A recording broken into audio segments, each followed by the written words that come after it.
DeKalb County School Board members knew years ago that their decision to withhold millions of dollars from their employee pension fund violated the board's own policy.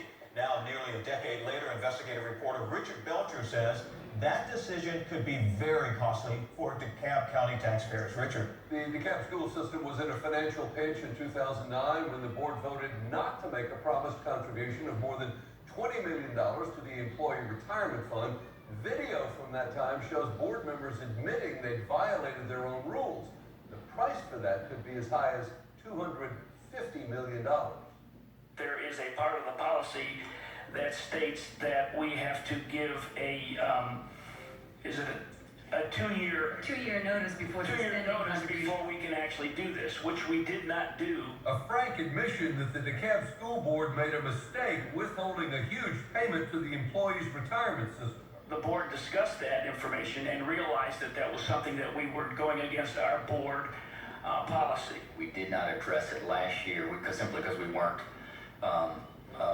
aware. Minutes of that May 2010 meeting sum it up. It was determined that the board violated its own policy and now needs to correct that action. The proposed correction: restore the contribution the board had failed to make.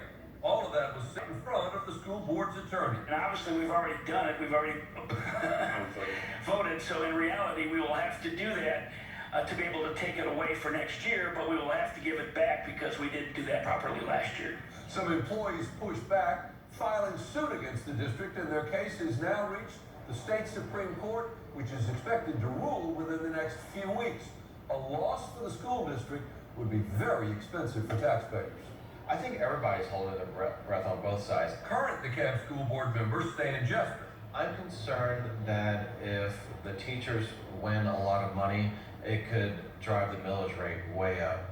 I definitely want what's best for the teachers, and I hope we can come to an amicable solution.